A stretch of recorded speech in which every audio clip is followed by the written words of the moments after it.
Good afternoon and welcome to this central bank analysis debrief. As it was central bank day both yesterday and today, we are going to go through one of those central banks being the Bank of England for Thursday, the 2nd of February. So let's get straight into it and let's have a little chat about what came out with the Bank of England today. So First foremost, let's just go over the statement, do a little bit of statement analysis, try and pick out what shifted, what changed, what was market moving in the statement from the Bank of England today. So as you can very early on see, the vote to keep QE as well as to keep rates at 25 basis point remained as it was in January at 9-0. So no one on the board was interested in voting for a hike today or a change in the QE program.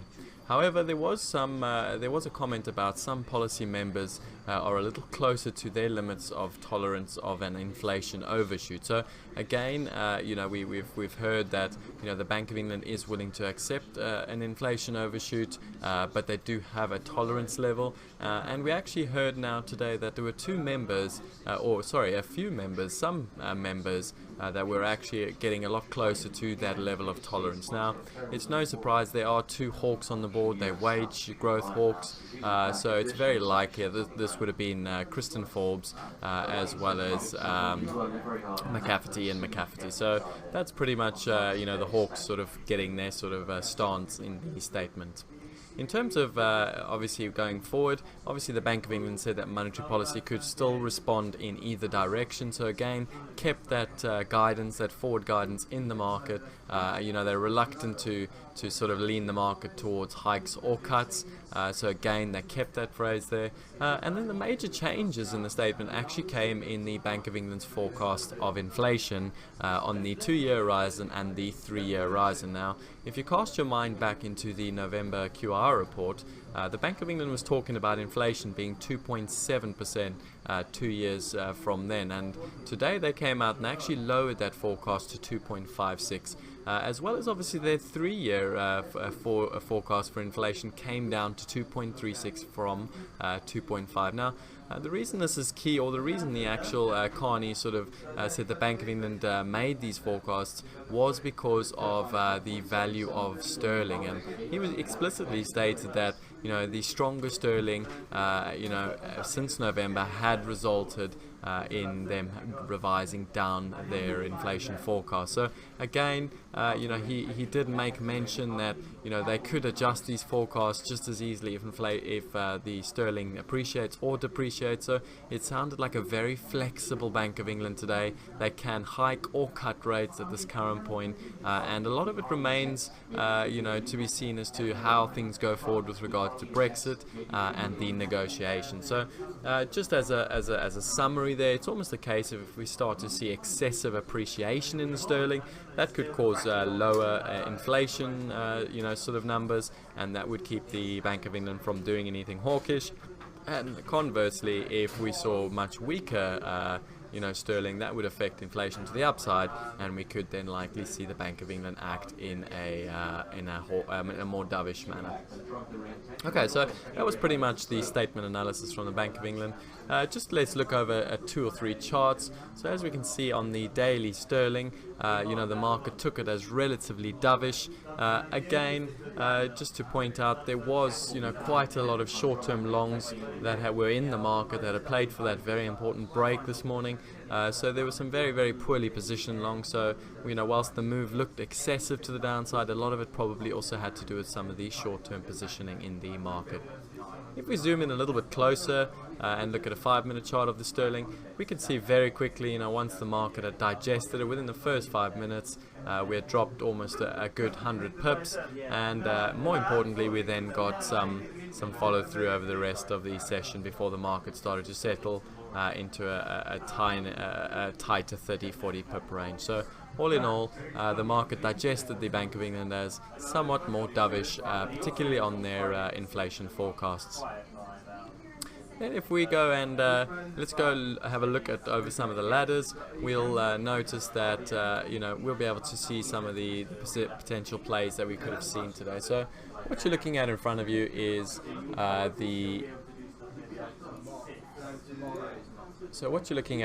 you is the the ladders from today. On the left, we've got the gilts. We've then got the German bunds in the middle and the pound sterling on the right. So what we're going to do is we're just going to play through this, go through a little bit of price action, particularly pay attention to the sterling and see what happened as the information came out. Remember, obviously, there was quite a lot of information that came out, but the key sort of takeaway was the inflation change. So we've pushed play. Let's see what happens now as this information comes out to the market. First and foremost, note how thin the market is. Very little in the market, very little price response. So we can see the data's come out now, and we can see that the market has gone quite aggressively bid, and we can then see all of a sudden the market has now gone off it and slowly starting to turn around. So again, we can see the market got up to 15s, came all the way back down to 86s, has now gone back bid. Let's see how it plays out once it gets back to these 86 area. Again, we can see the cable bounces off those 86s, goes back bid up the page, and we can see someone holding that cable market around the 86 level. So let's just keep an eye on this 86 level. Let's see how this plays out as we get through these 86s. So note, we bounced twice off these 86s. The market real reluctant. Probably a little bit of digestion of the information still. And note, once we took the 86s, a little bit of stops, and more importantly, some follow through. So we can see the market's taken the 6s and we've followed through all the way down towards the 86s, and the market continues to move lower. So again, note the market's now coming back bid. If we were just keep an eye on these 86s, remember obviously 86 is our key level, and we can now see the cable starting to slowly but surely continue filtering down the page. So had a very key little area around those 86s, acted as a good little support before it now turned into resistance. So if we fast forward this, we can see the market continues to leak, continues to sell off, continued sell side action. Why? Because, well, we saw a little bit more of a dovish Bank of England, a little bit dovish on the 2-year and 3-year horizon for inflation. So we sold all the way off from the 86s all the way down to the new lows at 40s, and as per that chart, we can see the market continued lower and lower throughout the session. That's pretty much our ladder replay series. What you will note if we go back to that is notice how a lot of the time the reason we watch these ladders so often is that a lot of the time when you watch them back, you actually realize that you do have a lot more time to respond than you think. So let's just go back through this and start this off again and see how much time we actually had to respond before the number. So let's just get this back to the starting point, and we can see what we can do here.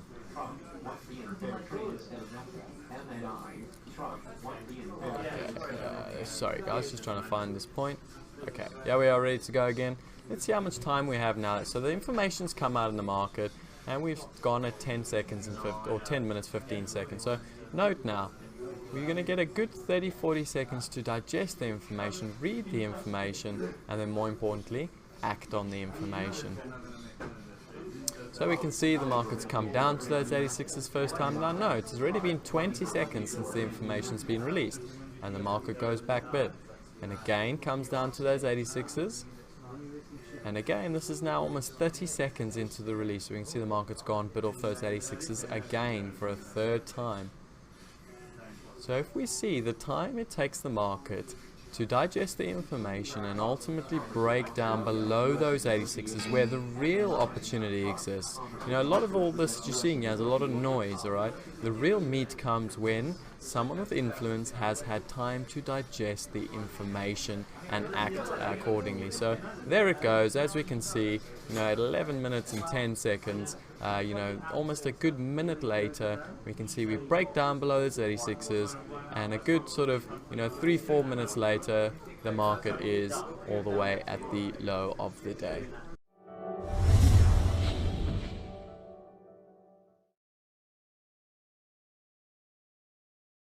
Good afternoon guys, and welcome to this price action debrief. It is Tuesday the 7th of February. Hope everyone's had a good day trading, and let's get straight into it. Today the price action I'm going to be looking at is a spoofing and flipping sort of trade combined with large orders.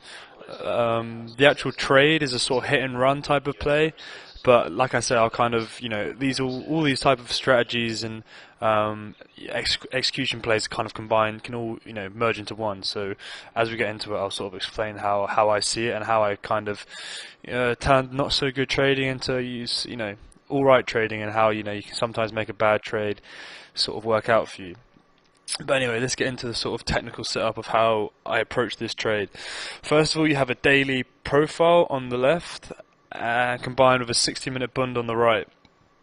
And as you guys can see, we have this ledge set up on the profile, which we now have, we've broken out of. Basically, the setup of the day is we opened at the top end of Monday's range, pushed higher, and we pushed higher, and we came up to a really good level here, and rolled back over again. And sort of as we started trading back underneath Monday's high, we're sort of looking for an accumulation trade in terms of looking for further downside, looking for this poorly structured value area and profile to be filled out, to be traded through.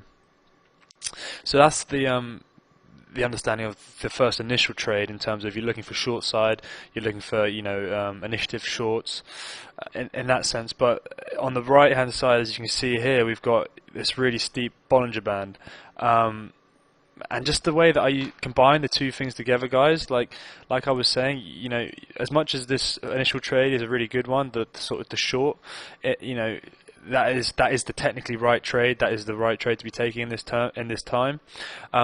But you're looking for, and as I'll get into, when I show you a lower time frame chart, you're looking for a potential exhaustion and potential bounce reversion back to this really accepted value area traded up here. We still have VPOC up here. We haven't shifted any sort of any sense of real value lower down. The volume traded out was relatively low. That it's, as much as this is somewhat of an aggressive move, it's a potentially overstretched move. And just how I'm going to show you guys how I sort of initially maximize the short side in terms of further after, say, being short, and then looking to, say, make the most out of other opportunities that come about. So basically, like I said to you guys, it's a spoofing and flipping trade combined with some large orders. The pattern type is a sort of mean reversion trade in terms of, if I just quickly go back to the profile, I mean, something that I got told and sort of keep in the back of my mind is how these ledges work, in terms of when you have a ledge like this, which comes in at 40s, it's almost as if it's like a magnet in terms of that price, genuinely tends to revert back to it. So as much as it's a great trade to be playing on the short side, and that initial move down was a really good one. You're also you kind of as much as they're technically set up to be bearish and have further downside, when you start seeing other indicators such as your 60-minute, such as the profile lining up, you may look for potential profit taking and stuff like that. But like I said, it kind of acts as a magnet. So rarely do you ever see ledges like this just never get retested or at least traded out at some point. So like I said, it's a sort of mean reversion strategy. You have value up higher. You have all the volume still traded up higher in that profile. I haven't filled it in here, but basically the trading strategy that we're going to be using is sort of a distribution strategy, in terms of you're not sort of clipping full size and sort of being really I mean, you're going to be tight with risk, but you're not going to have sort of clear cut risk. It's going to be kind of dynamic, and it's going to be kind of, you have to sort of scale in, scale out, which I do poorly at times, but also it allows me to be nimble and sort of reevaluate price action, because like I said, in terms of the technicals of it, it's set up very bearishly, and as much as I was short into this move, I don't then want to be getting really big on a fade type play. I'm kind of wanted to be I want to manage my risk, and I want to be cautious as to fading really strong technicals. I don't want to be fading what the market's telling me.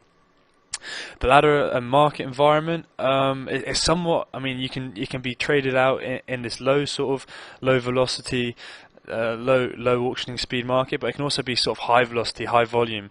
If anything, it works a lot better in high volume, high velocity, especially the steep Bollinger Bands. When you have really steep Bollinger Bands and then reactions off them in that really high speed two-way trade market, the trade kind of pans out a lot cleaner, and like it doesn't give you this sort of two-way trade which you're about to see in terms of, you know, as to why I didn't necessarily, you know, keep hanging on to the trade and always looking for further upside. Although I said you're kind of loose with the risk, I mean, as I'll explain in the ladder, you kind of have a 3 to 5 tick stop risk management, and then, you know, you're looking for, say, 5 to 10 ticks in terms of your initial target is kind of, like when I'm going into this trade, my initial target is some sort of, you know, at least sort of back up and sort of look to retest this ledge. You're looking, I'm not saying the single prints have to be filled, but in terms, you know, this could revert back up and then roll over again, and then we start printing new prints down here, and then we sort of move away. But at least, you know, a fair bounce in terms of, you know, like I said, you don't see these ledges just never, often not just retested.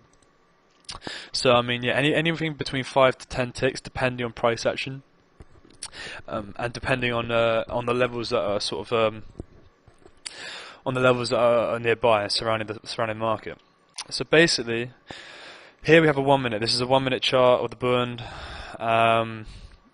and the structure that we have in here. This is the ledge breakout here, coming in here. You see how we've tested it numerous times, and then we've rolled through it.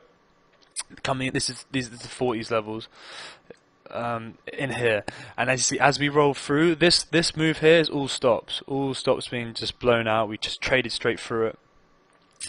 And it's kind of an exhaustion sort of pattern in terms of we blip down and we came into this area which I've been eyeing up here. It was a sort of swing area from the day before. This was a 30 to 29 area. Just to bear in mind when you watch the ladder, keep an eye on the 30s to 29s area, and this ties in with the Bollinger Band. The Bollinger Band is coming in below this sort of candle in terms of the first test down, first bounce. And you know, and ideally, the way I kind of like to trade these Bollinger Bands is I won't be sort of bid at the price or offered at the price. I'll see it come down and test it, and in a perfect world like you have here, you get the fake out of this area. So you're looking for a fake out in here, and then back up. So my initial long in this market was actually in here. I got long in here, and I was trying to scale out. I scaled out of some. I scaled out of some in here, and I didn't get filled on my other sides. So this is why I'm going to sort of explain to you how I then go about trading the price action in this area. This is where the ladder is going to be predominantly focused on, in this region here. And as you can just see from looking at a price chart, you can see the sort of the flipping type of price action, the sort of not very directional consolidation type of pattern, which is also why, like I said, you need to be cautious of this trade, because technically this is set up very bearishly, both on a daily and the sort of the lower time frame. You don't. This is a sort of, you know, tight risk, tight, not huge reward. Bearing in mind that this is all stops being taken out in here, this area in here.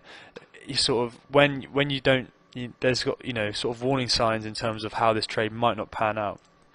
When you start to see, when we had this rollover through, we had the clean roll through the 29s, 30s area, and then we start to consolidate underneath. That's when you're sort of thinking, right, the single prints may not be filled.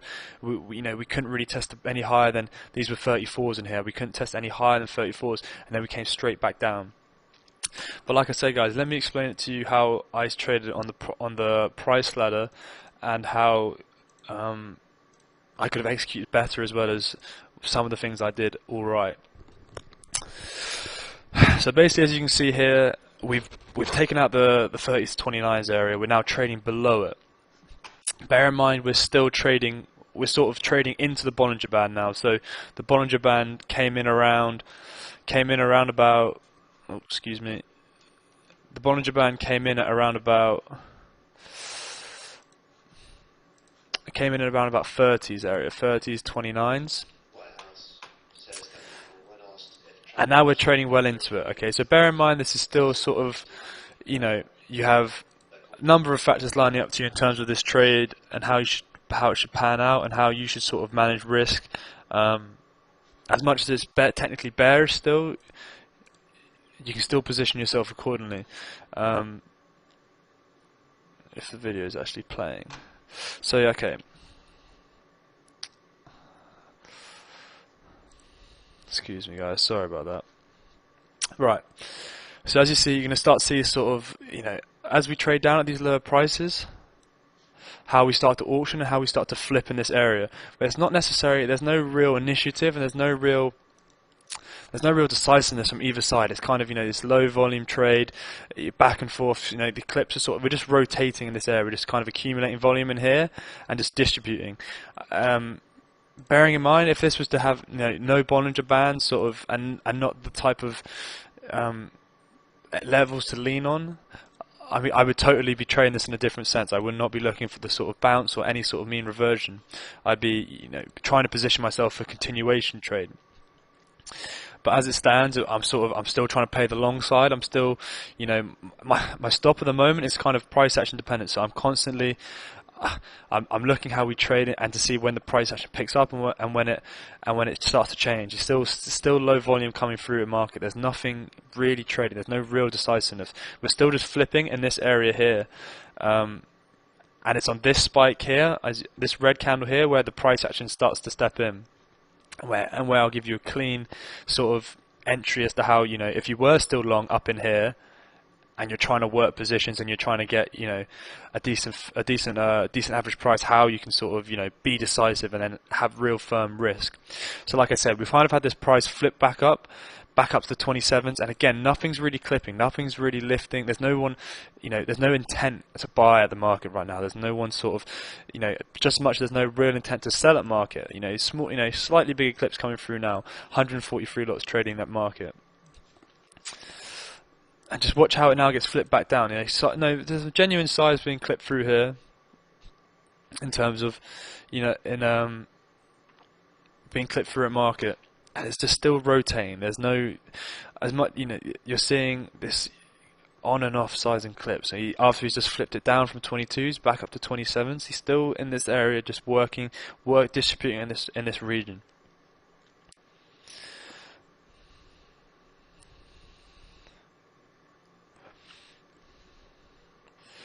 Just bear in mind, so like I say, you sort of the 30s to 29s areas is the key sort of, if we can get back above through 30s, 29s, you should see a sort of, the shorts sort of pay up and that reversion back. So just bear in mind that whilst in this trade, you're sort of leaning on the fact that you've got short-term signals to potentially fade this move, whereas long-term, technically, this is sort of looking up very bearish, and you're trying to, and you're being very cautious to not getting too attached to position, which could quite easily go offside. Let me just, hopefully this will speed up a bit. So as you see, we're still flipping in this area. No one's really, there's no, we haven't really gone bid 27s and tested these 28s, 29s area. We're still sort of, there's someone happily reloading, absorbing 27s and then clipping back down, flipping it back down to these lower prices and just sort of accumulating still in here. Notice any size that does get lifted is hit straight back down.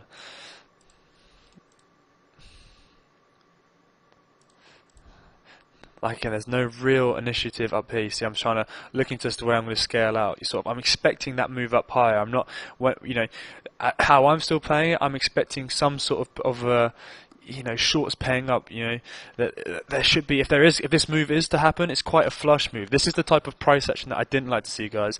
Like I said, when it's a high volume market and it's auctioning two-way really nicely and there's clear sort of buyers and sellers interacting, you shouldn't really see this two-way chop. You have the steep Bollinger Band, coming in, and price will sort of, you have a real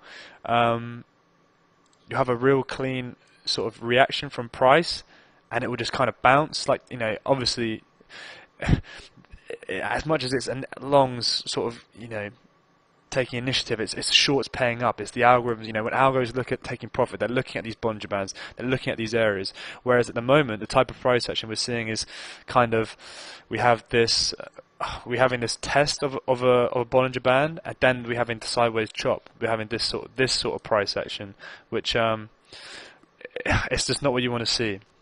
So right, as you see, we've flipped the price down again, and now we're starting to trade back towards 22s. and I just want to show you guys now how I manage my clip in here. Not to say that I did it very well, but like I said, I'm trying to, bearing in mind I'm relying on the fact that we have sort of, the higher time frame technicals. Just watch here as we start flipping it back up again. No size really traded 21s, and he's just taking it bid 22s. It's just, and then now the clips are dying down again. Hits down 22s, hits the low here, and just watch on the offer, guys. Watch as how the order book starts to change. I'll pause it for you when it comes up.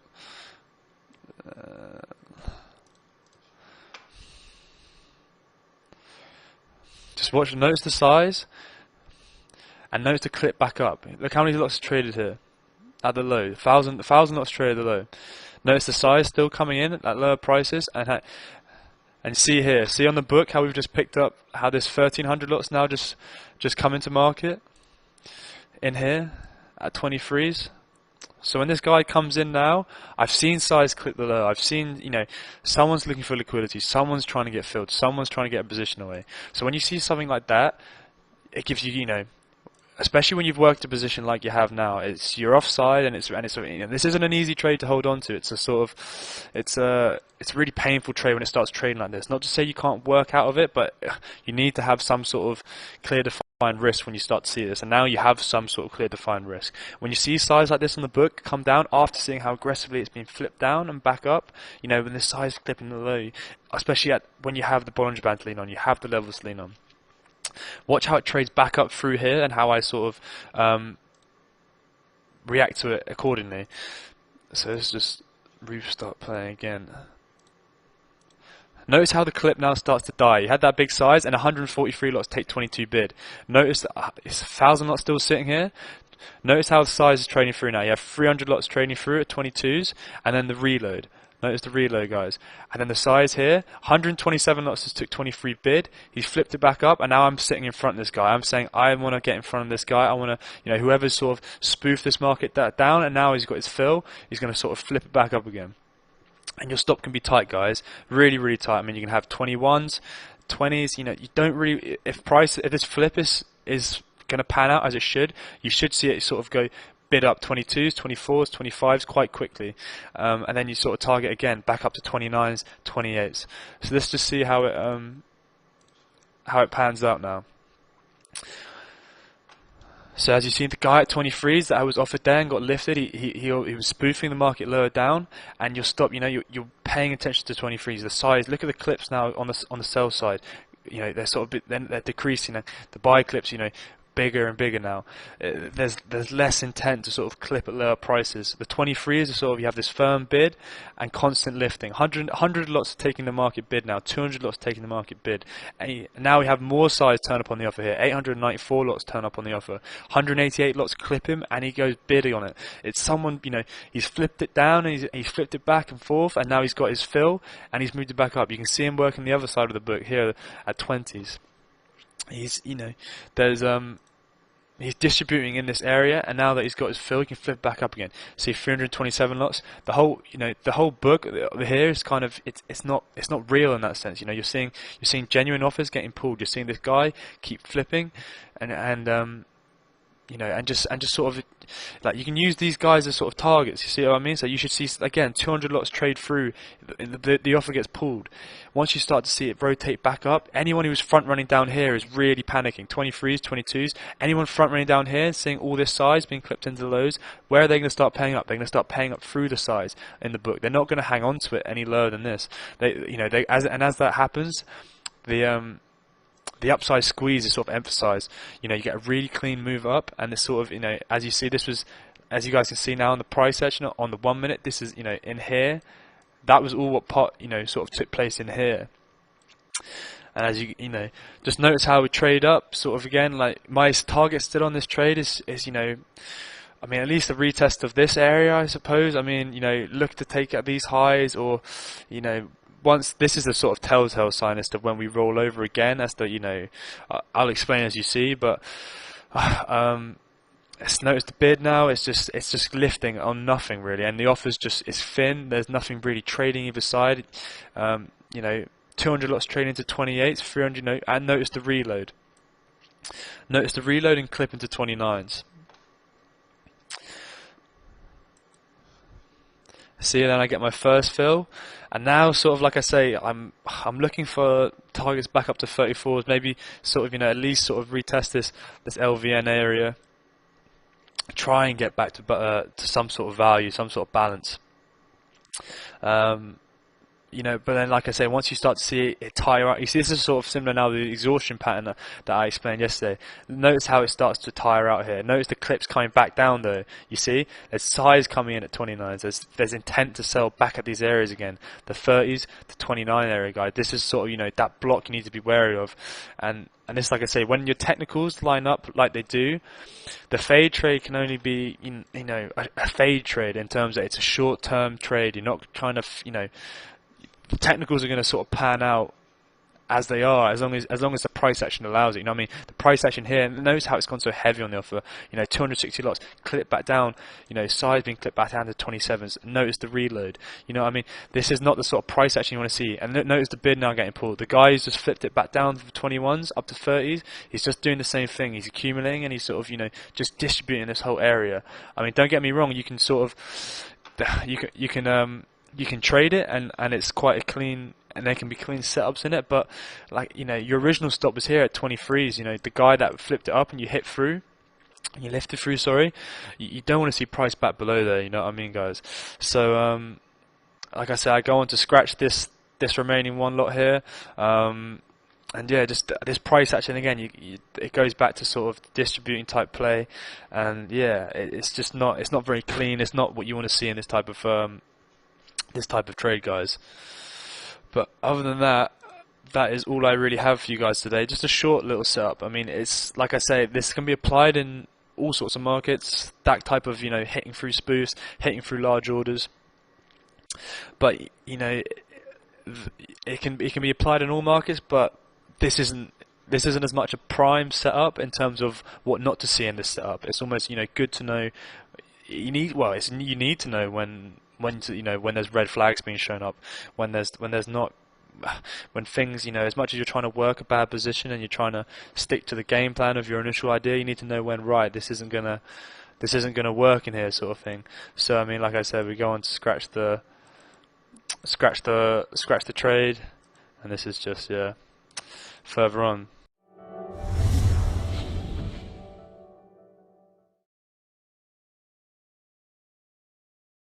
Good afternoon, guys, and welcome to this price ladder debrief. It is Wednesday, 2nd of February. I hope everyone's had a good day trading. And just before I start this video, apologies for any sort of background noise or interference you hear in the back. There's some work going on in the office, so yeah, if you hear anything over me, it's not my fault right now. But yeah, anyway, guys, let's get on into it. Today, I'm going to be bringing you a spoofing and flipping trade in the Bund. It was after the cash, just after the cash open, and it's a false offer block flip in terms of its. You'll see how you have someone flipping the Bund up on a really sort of poor bid, and you have all this big size on the offer, and how he flips it through and then brings it back down again. It's something we've been seeing quite a lot, and it ties in really nicely with a level. So it gives you clear sort of risk and clear execution and what you should see around the area. But yeah, there won't be any charts for this, guys, because it's quite a quick and sort of clean setup. I really want to focus on the ladder today in terms of just, there's been a lot of tricks and a lot of stuff going on, and you know, a lot of things I haven't been able to get my head around at the moment, and just being able to time this trade and understand when it's on and also, you know, when it's not on, sort of thing, which is also tricky. But yeah, like I said, it's sort of a false breakout trade. The level that we're looking at in terms of the false break is the 74s. It is the previous day's high. It's Tuesday's high, and recently the Bund we've been getting this type of bid up, and then we may say have a level. We may have a level that we may break, and we get this sort of this extension sideways, which can be really hard to sit in, and then we get this kind of roll over, and then when we roll through back under here, it's a very straight line offer and a very hard, you know, there's no one buying it back up again. There's no one sitting there and soaking it up. it's also a combination of people pulling the bid as well. So that's what I'm gonna, 74s is the key area. Like I say, I just want you guys to focus on the ladder and understand how it's trading through there, and what you can get out of it just from watching it. It's the type of market, sort of the market environment you're looking for is low volume, low auctioning speed, sort of low velocity. You don't want to be, you don't want to be fading, looking for these type of flips in a really high velocity two-way trade market. You just want to be trading that for how it is, the price action you're seeing at the time. Again, like most of my trades I take, really tight risk with a, reasonable sort of reward, at least 1-to-1, sort of at least, at least 1-to-1 risk reward. And as we play this video, I'll run you guys through where my target is and how, I execute well, but then my management isn't as good. But we'll get into that as the video plays on. So let me start this up for you guys. So like I said, this is just after the cash open. We have this level here at 74s, sorry, which is really really important. And what I want you guys to notice is just look at these offers here that we've got sitting just around this 74s, 70 areas. You've got these large offers, and I want you guys to pay attention to how we as we watching market and what's trading at market, but then how we trade through these offers and what actually goes through, and how this guy is spoofing it up, lifting it up, on nothing, on thin air, and then how he pulls it back down. So notice market, there's no real initiative buying going on. Small clips coming through, 5 lots, 2 lots, no sort of anything that's being clipped down. It's not solid size, which is then being lift back up. It's just two-way trade. It's just sort of low volume two-way trade. There's nothing really to gauge at the moment. Just watch as we rotate, as we keep rotating up here towards 74s. Just pay attention to see how we just got clipped there. 128 lots trade through at 70s, and again, pay attention to the 72s now and how we react. He hasn't moved. He's still there. He same as the rest of the size. Notice all the size still here on the offer. Still, it looks thick, right? It looks like there's genuine size wanting to be filled. Just keep pay attention. Keep paying attention to how we trade through here, and I know this is what I mean. The sort of telltale signs you see there. You see how we just got clipped down on small size. There's nothing there. There's no genuine sort of stagger in the bid. There's no sort of progressive levels being held and respected. It's just kind of washing back whenever any sort of size steps in and clips down.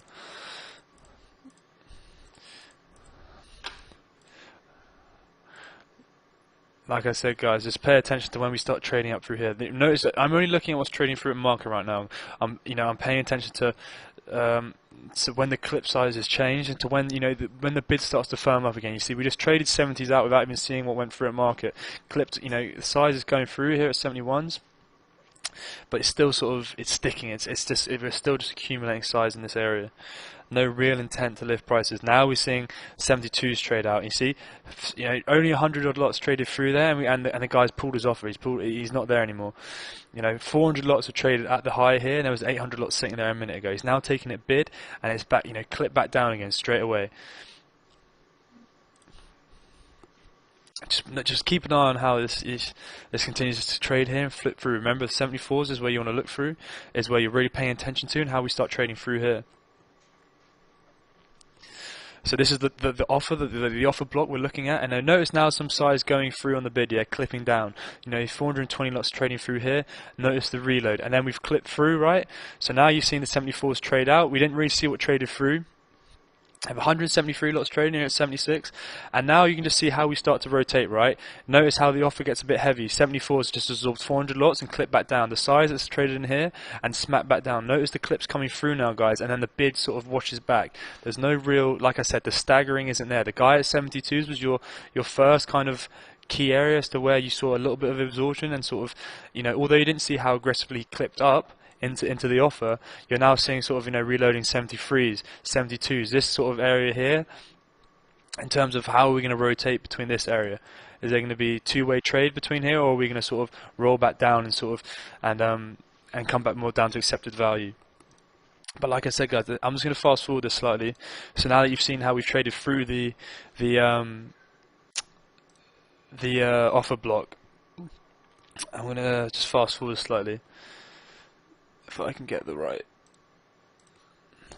So basically, let me just rewind a bit for you guys. Okay. So I am going to go just a tad further forward.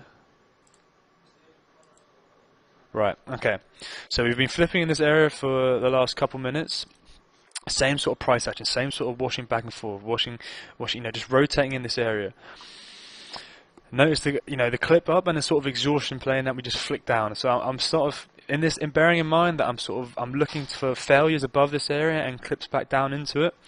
You can be, just once you're sort of looking to work this area. When I start to get short in here, my original stop was 78. If you want to be a bit more aggressive and work this trade more, you can kind of work this area in terms of trying to get offers in here. I mean, just notice the bid getting pulled here. Sorry, the offer being pulled. And these guys still flipping up here. Notice there's a bit more size coming through right now on the offer. There's still some large orders here.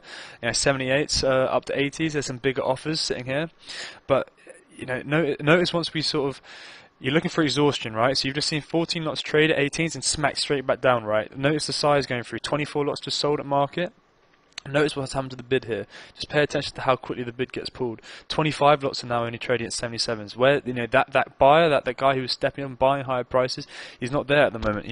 We just traded 76s out on 80 lots. Anyone that was sort of, long in here, that bid's now being pulled. 49 lots are now trading 75s, and we get taken offered. We clip straight back down to 71s, now offers 73s. This whole move up here, like I was sort of saying, and how I kind of go about all my trading is understanding where, you need to understand where's the pivots, where is the areas of, you can see clear,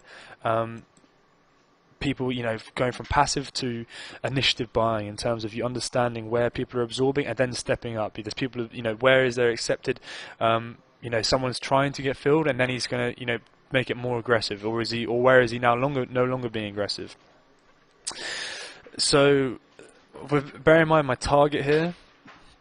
My stop now really goes above 78s in terms of this trade. If we start to really bid up and we trade out 78, 79s, 80s, you're going to have to pay up on this trade. I mean, this is a fade trade. It's a failure trade. It's a sort of trade that we've been seeing quite a lot recently.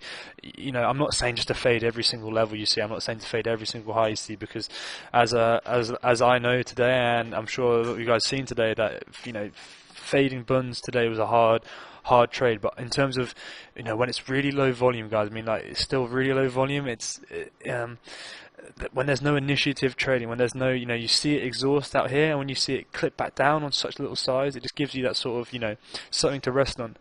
See that? It gives you something to rest on. It gives you something to you have a clear risk now. You have clear risk parameters. If you didn't get filled on trying to work this area, then that's fine. I mean, I wouldn't recommend sort of adding into this trade. And you're already you're going against the grain on this trade already. So you don't want to be sizing up and fading structure and fading what the market's telling you. You're sort of looking for a small move back down to, this was where the VWAP was. This is where sort of back down to the midpoint. This is where you should initially start scaling out, and then obviously if you had worked this area, you could be you could scale out 66s, 68, and then if you wanted to be really aggressive, you're sort of bearing on price action. If you're looking for a bigger move down, yeah, so that this is how you can be. You've seen this flip up, you've seen this guy, this bid up hasn't been great, right? And as you can see, it's still just kind of backwards to and forth. It's these trades at the moment in the Bund is so uncomfortable just sitting here. It's just sort of accumulating and rotating. There's no real sort of initiative one way or another. You see aggressive sell side price action, and it gets bid back up again. And you see aggressive buying, and it gets offered back down again. There's a lot of this type of price action, and it's really hard to sit through. As I'm about to show you now, and as I was explaining earlier about how my execution was good in terms of this trade, and my risk was great, and something which had I been perhaps worked this area a bit better, and had I sort of known that the flip up, that was that one last squeeze, and sort of seen the exhaustion as we did here, had I had a bit more size on it, I could scale in and out. It'd be a lot easier, but as you see, I'm just going to fast forward, guys, just so you guys can see this pan out. And just bear in mind, just, I mean, look at the time at the moment. It's 10:24, and how long it takes for this trade actually to pan out, and how much you have to sit through. Because, you know, something I've been discussing with the guys on the floor is how much pain you have to sit through until you actually get paid out in this market. You know, you really have to sit through. You really have to kind of hold tight on the trade in terms of you've got a great idea, but it's just about executing correctly, you know, and just not execute. You already execute, done the hard part in executing, right? Now all you have to do is just let the trade pan out. You've got a good idea, and all you have to do is, you know, let it pan out. If you're wrong, you'll be proven wrong, sort of thing. So, I mean, I'm just fast forwarding here just so you guys can actually see that we do eventually flip back down.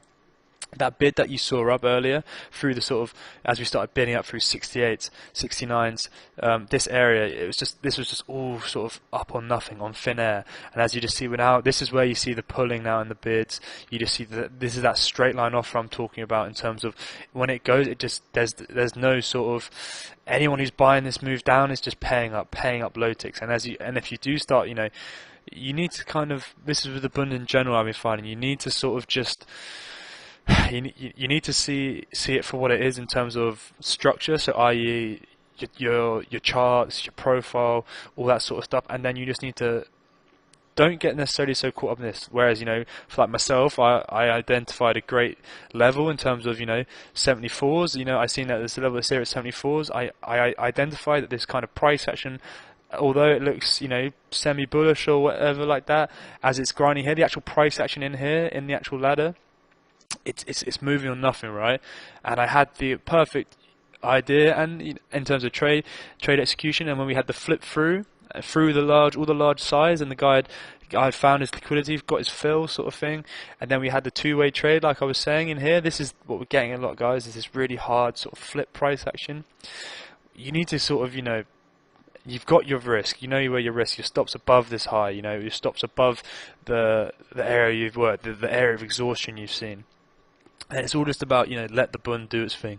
Don't try and pick it to pieces. You know what I mean? You had to sit in this trade for over, you know, nearly 10 minutes to get to what you know, get your target, sort of thing. And it was a good trade in terms of you traded structure, you understood what was going on at market in the price ladder, and then you execute accordingly.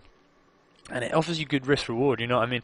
In terms of once it does start to erase this bid down, we have this kind of grindy offer, sort of the offer just goes heavy, and you know, any clips lifted up just gets reloaded and smacked back down again. That's, you know, it's a matter of just knowing that you've seen this, and sort of just, you know, don't run if you don't want to, you know, if you want to just trade the flip for what it is in this area, then that's fine. But when you've seen it flip up like this, you know there's a sort of a bigger trade in the grand schemes of things. I mean, don't get me wrong, guys. A number of times where I'd be getting long in this on this bid, seeing, you know, trying to really dissect the price action, really trying to understand it. When in reality, it's just being flipped up, and then, you know, and then when you're buying it on the way down, sort of thing like that as well, then you're sort of paying up, and you're really doing damage. You know what I mean? Especially early on in the day like this, guys. It can be a real you know, it can be real sort of psychological damage in terms of, and more energy, sort of, you know what I mean? Just preserving energy, understanding the smaller trades, understand like these little trades like this, guys. You know, you don't have to read too much into the ladder, because at the moment, for myself personally, as much as I'm better off in terms of just understanding a setup, so this flip trade. You know, I identified that this price action in here I didn't like. I'd seen it before. This kind of false bid up, really thin, lifting on nothing, getting smacked back down on no size, no sort of staggering in the pivot, sort of thing. As I like to see, there's no one sitting there saying, yes, I want to get filled, and then I'm going to clip up. You know what I mean? There's no sort of initiative followed up by there's no initiative. There's no passive absorption followed up by initiative buying. You know what I mean? That's just the telltale signs to a sort of flip up, and then pull back down. And obviously it works just the same on to the downside.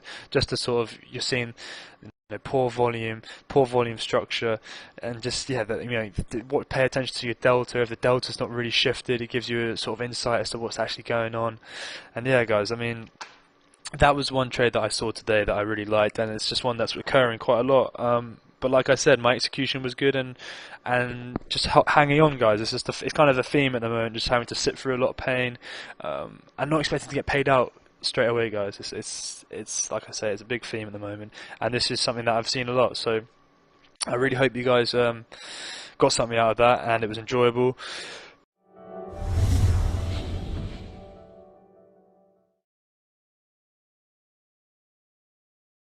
Good afternoon, guys, and welcome to this price ladder debrief. It is Monday, the 7th of February. I hope you've all had a good day trading.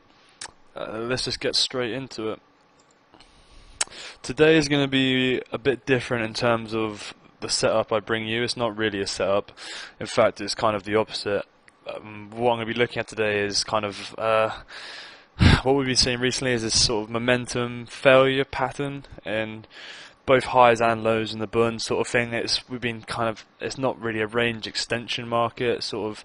There's no real expansion and initiative on either side, and this is what I'm going to show you guys today, and also be really honest with myself and with you guys as to how I traded it and how I should have done better, and how you can sort of manage, how you can identify the trade failing quicker and before giving up your capital. So yeah, let's go straight into it, guys. On the left hand side, we both have, there's two Bund ladders. On the left here we have a ladder from the 9th of Feb over here, and then on the right we have a ladder from the 10th of Feb. So this was Thursday and Friday, and the price action that you see in here is pretty much identical in terms of how it runs out. It's something I discussed with Sean on Thursday evening, and then we had a chat again on Friday about how it kind of panned out again, and it's pretty much identical. And just how, from my point of view as kind of a sort of momentum positioning trader, how I've been struggling with this type of price action, and how you can kind of identify when the sort of setup you think is occurring is going to run out.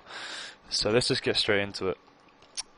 We'll start with the Thursday ladder, and I'll skip forward a little bit for you guys, just so you guys can get the gist of it.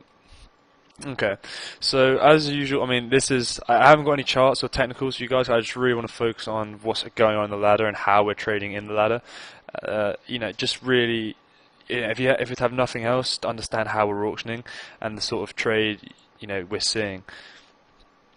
So as you can see here, I'm already looking to add into this trade in terms of hovering over the offer sort of thing. I've already added into this trade, and like I'm constantly looking at market, guys. I'm always looking at what's trading and what happens at market changes sort of thing. So how is the offer reacting to aggressive, to initiative buying, and then how do they then counter react to that on the sell side? And sort of thing, like in any sort of momentum sort of play or breakout strategy, you don't mind seeing this sort of two-way accumulation sort of thing, back and forth, kind of ranging between 11s and 8s. You can see how much volume we've traded down here on the side. A fair amount of volume, and we're just constantly ranging back and forth in this region. It's when you start to see this type of price action in terms of, so you don't know if you guys notice, you're seeing the larger clips going in here, and then you see the sort of the firm reload on the 10s, and then just notice how the smaller clips will then start to lift prices. You see how 11s is getting lifted there on 104 lots. As much as you'd like to see the price trade out, and you want to see auctioning, and you want to see the full picture, so you want to see how do they then respond at 12s and they clip back down, etc. These are just the kind of early warning signs that I've started to pick up in terms of you need to be wary now. So it's great that you've built a position and you understand the breakout area or how you want to trade through it, but it's just this type of price action. We've lifted two prices here on nothing. We're about to lift 13s on 66 lots, 73 lots traded.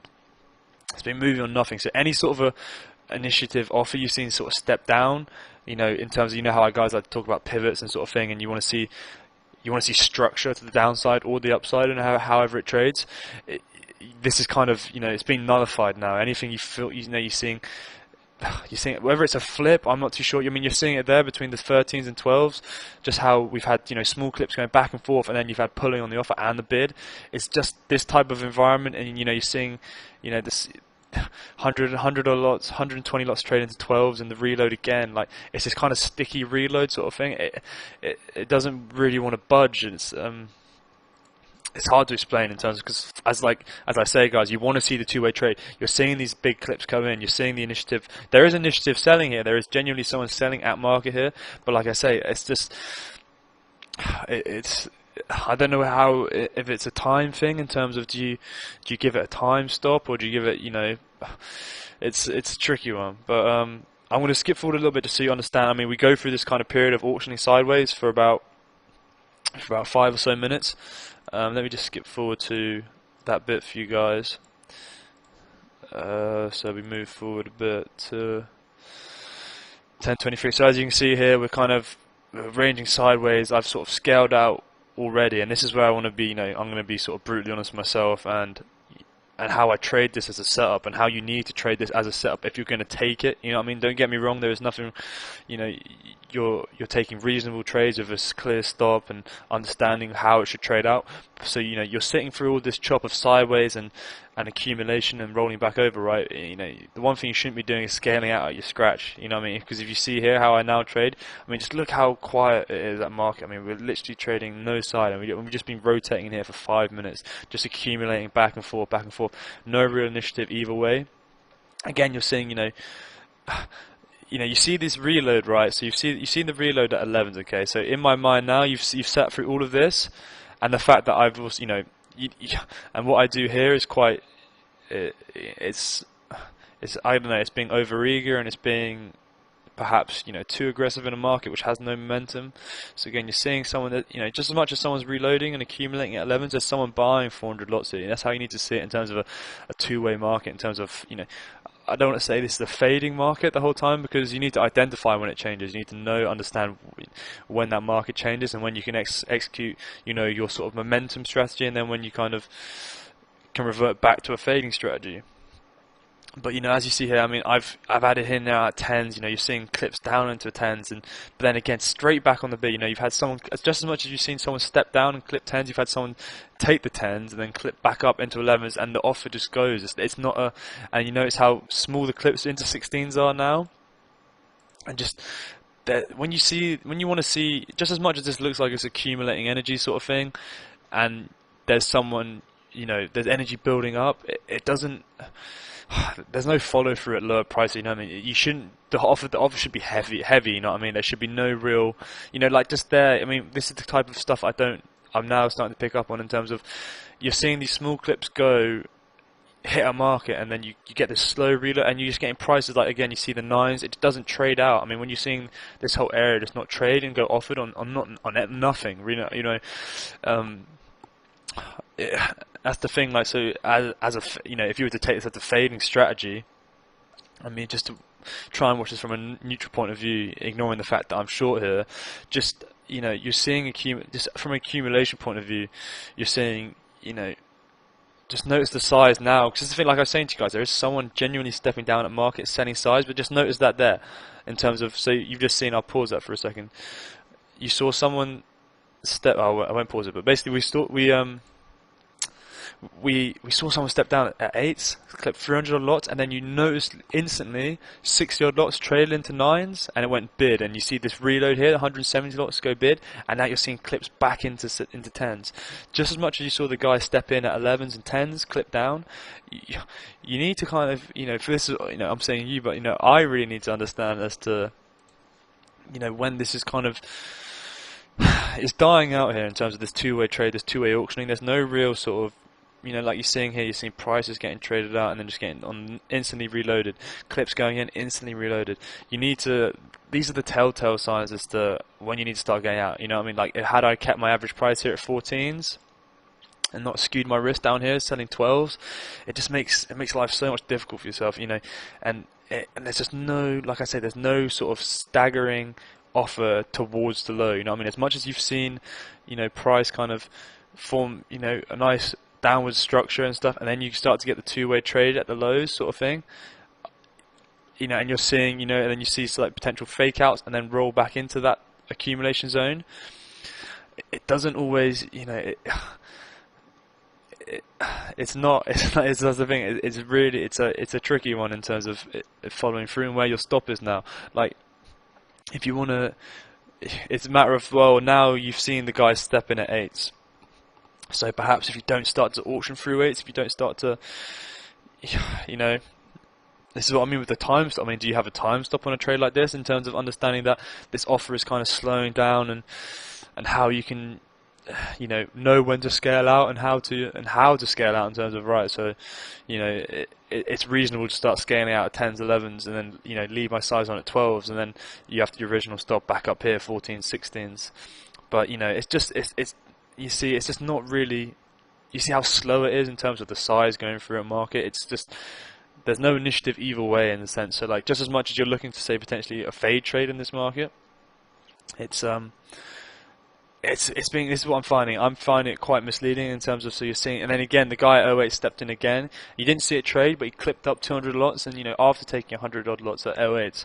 So it's that pinch point. So in terms of, like you said, you saw the guy step in at 11s, 10s. I mean, once you see a bid through there, you kind of see the guy rotate. See here how we start to rotate back up through the 10s. You notice the size now coming in, and then notice the heavy reload and the slight pull on the offer. See how the offer got pulled there, and he clips, and you see I'm trying to cover now straight away, and it just goes bid, bid, bid. You see how I just take out the 11s, 12s, took out so easy.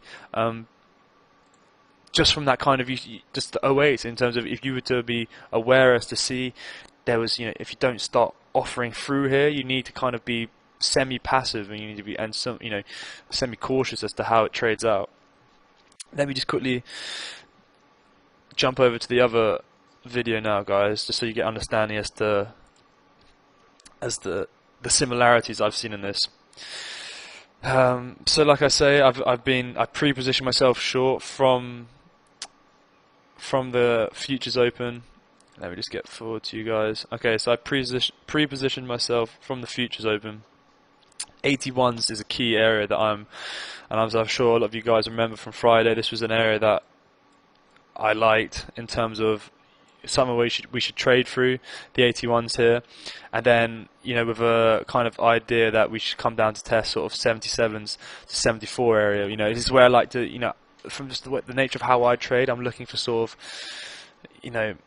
I was looking for us to trade through here and then start to scale out and potentially get long in this area. So just notice how I scaled out, and then I've now added down here at 83s. I don't know if you guys saw how we clipped down, and then we there was it looked aggressive in terms of how we had, there was reloads and clips down, and now we start to accumulate down the lows here, sort of thing, and you get this sort of sideways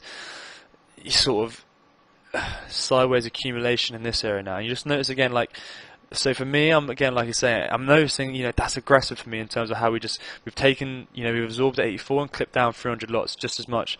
It has to be equal two-way trade, what I mean? It can't be sort of, you have to be clipping equal size in regards to what's being lifted.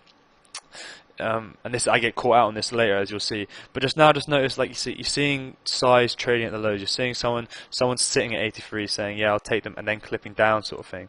Notice how little volume we started to trade. So now all of a sudden the initiative's dried out from both sides in terms of you're seeing, it looked really aggressive right through here, 85s, 84s, and now it's kind of all of a sudden slowed down and stopped. So once again, that's the kind of telltale sign, right, I know I've got aggressive in here, after having scaled out. I mean, I don't know, this is just the nature of how I trade in terms of, I scaled out 83s knowing that something, that we may get this kind of bid and just to get something off the table. But then now, when I see the price action like that, well, I'm like, I'm going to stay short, sort of thing.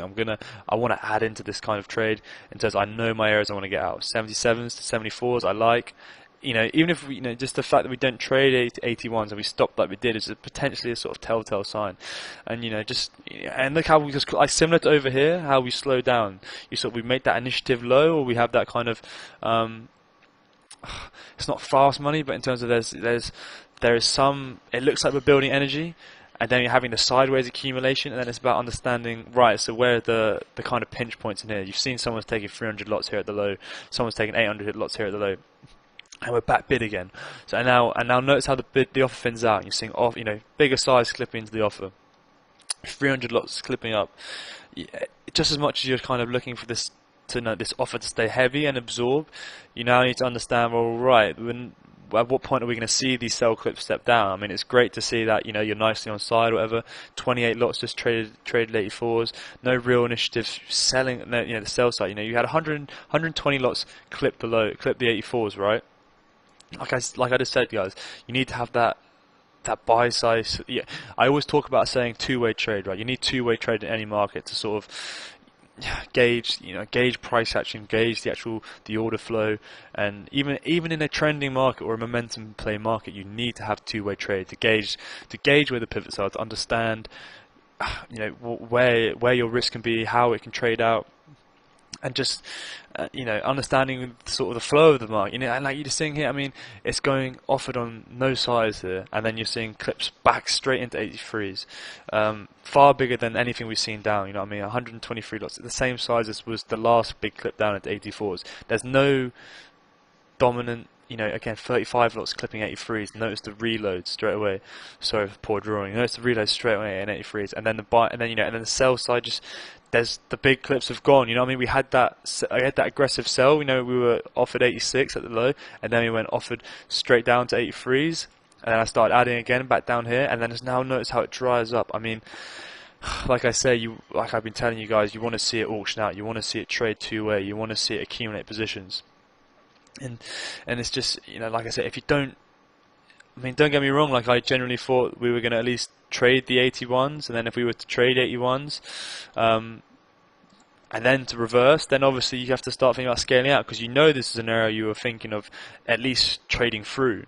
So if you were to stop here and then move away, then you need to readdress your plan, which is totally understandable. But like I said, this is what I've been kind of struggling with in terms of my strategy, is you have your eyes set on a technical area and how it should trade through, and you kind of envision it. That's the thing I have at the moment. I'm sort of visualizing how it should trade through, but then you're forgetting to pay attention to what's actually going on at market. I mean, like, what is actually going on? There's nothing going on here. This is just two-way chop. There's no sort of position accumulation, just as much as there's people clipping up. There's no one really clipping down. You're seeing anytime clips come down to these 83s, it gets reloaded. You know what I mean? It's that sticky reload and then clips up sort of thing. Always, and then on nothing, and then you're seeing in these small bids and small offers, and they're just getting hit and lifted, and it doesn't really. Like you see, notice the reload here, then the pull on the offer. In this really tight area. Whether it's a flip, like I say, or it's a someone accumulating a long position down here, I'm not entirely sure, but. The initial sell side action that you saw all the way down here has just died out completely. It's very reminiscent of this day on Thursday. And I was going to fast forward a bit for you guys to show you why it's so important to know where you're adding through. It's something I've been trying to say to myself a lot recently. So you've seen we've had this pullback from the low. You can see how much size we've traded down you see this little bit of volume we've had. There's two-way trading here. Notice the size that we've traded on, on the ladder here. So I'm sort of thinking to myself, we should at least come down to retest this area, right? We've auctioned this out. It's quite a poor low in terms of structure, in terms of volume. We've left this low volume cave in here. If we don't trade back through here, then yeah, obviously we have to start thinking about getting back, of scaling out again. But any sort of offer back through here, we should look to sort of, get aggressive. But this is the thing where I'll elaborate on timing the aggressiveness and knowing when it's on. So let's just fast forward a bit for you guys, just so you see. And notice how you see how it goes, and how it kind of, when you're so set on it and being a momentum trade, like I was in this sense, you see it go off, like you see the bids get pulled like that, and there's no structure to it, and you see how the bids now getting pulled and small clips taking the market offered. It's not a momentum market, you know what I mean? This is kind of just stagnant two-way trade, not really doing anything. Let me just fast forward for you guys. I know I've been rambling on for a bit here, but let me just so you can understand how this all goes wrong. Right. So now you're seeing after there's been a 15-minute inside candle accumulated in this range now. It's 5 minutes before the cash open, and we're starting to, and I even said to myself in this move, add through the low. You want to add through the break and not during this accumulation, right? Because whilst we're in here, there's no two-way, there's no real, like I said, there's no one accumulating a position in my eyes, in terms of on the short side at least anyway. There's no one actually like staggering down, and sort of making a clear, there's no clear heavy offer. You're seeing these small clips being traded back and forth with no real initiative, no real size, no real conviction in terms of market direction. And you just kind of see it trade out in this fashion. I'll just fast forward for the open so you guys can see how it trades. And you just see from watching it here, you see how it flips back up. And this is the nature of the market. You don't want to see in a momentum trade. Like it's not to say you should go on side quickly every time, but you're not seeing the direction. You're not seeing if there's genuine energy and sort of and willingness to send and to trade prices lower. You shouldn't really sort of have these kind of low volume squeezes on nothing. You shouldn't have these rotations back up on nothing. Just as much as it gets rotated back down on nothing. Just notice, like you see, and this is when it starts to block out into the open. I've been talking about this with a few guys here. It just dies here, you know what I mean? Everything thins out. There's no real size trading through. It's just stagnant. See how sevens are getting lifted on 40 lots in here.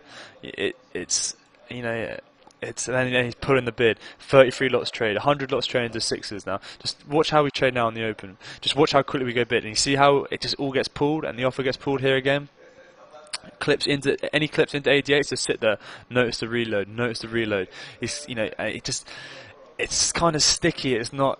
Again, the reload, 200 lots clipped into 88s there, and watch how quickly it goes bid through here. You need to remember that everyone is short this market in terms of how we've positioning wise.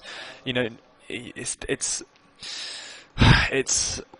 a tricky one. You're seeing reloading here at sixes, between sixes, sevens, and eights. You're seeing this kind of accumulation trade in terms of.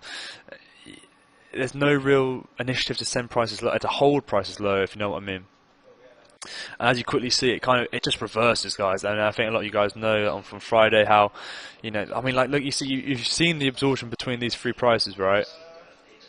So what you want to see is initiative below fives, below fours. If you don't see that, it's a red flag. It's not something you want to see. It's not something you want to kind of hang on to. You're seeing again, it's getting flipped up on no size, and it's just chopping about. You're seeing small clips. It's not initiative clips. Notice, like I said, you can see here I've got the ink in. There's no initiative below fives, no initiative below fours. It just kind of, and then you see the offer getting pulled again, and it's just flipping in this area. There's no initiative. It's just stale. It's very similar to over here, like I said, in terms of, and then once it reverses, it's a very quick reversal. You have I think the inside candle break comes in around 93s, 92s, and I've done the wrong thing here in adding earlier. I shouldn't have added through sixes. I should have waited for,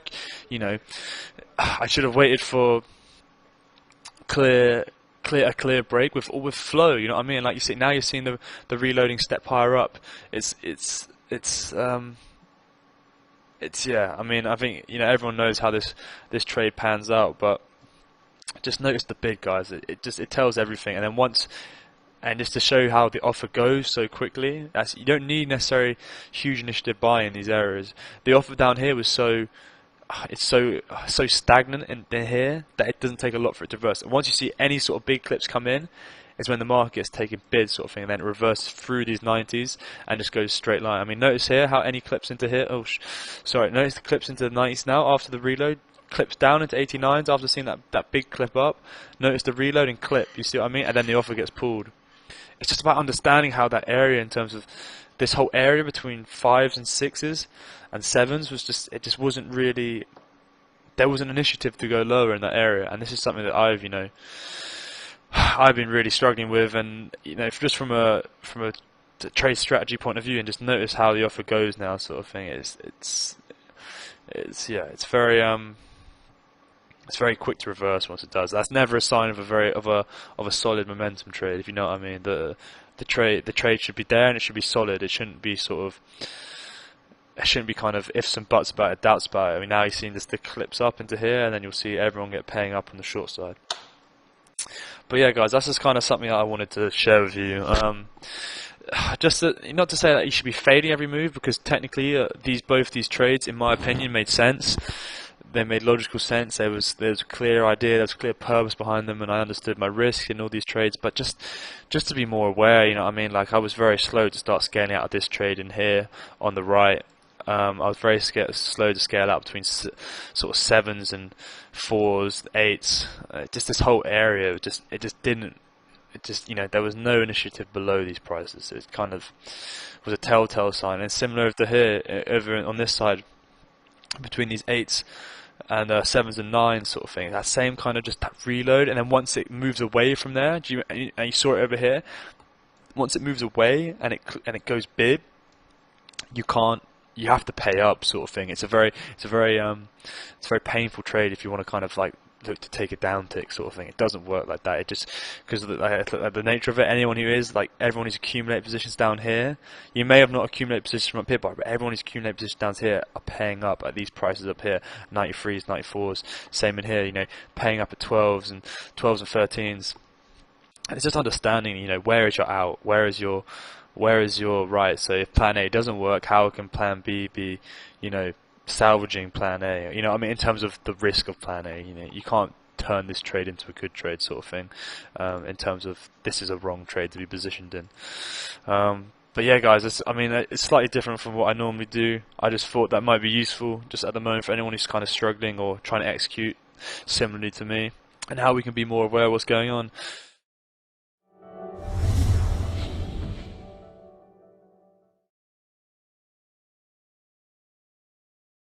I hope we're all doing alright and we had a good day trading. Let's get straight on into the debrief. Today I'm going to be bringing you a reversal momentum strategy in the Bund. It's a sort of mostly a fade trade, but with sort of very specific price action that you can identify, and it's kind of clear cut in terms of and how you set up for it, and you know, it's very an obvious sort of trade. So let's just get straight on into the chart. Excuse me. So this is the Bund 1 minute.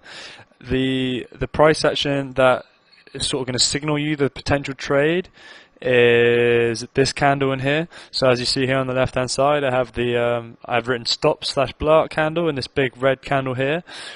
This area here is a sort of a swing area, support area, which I liked.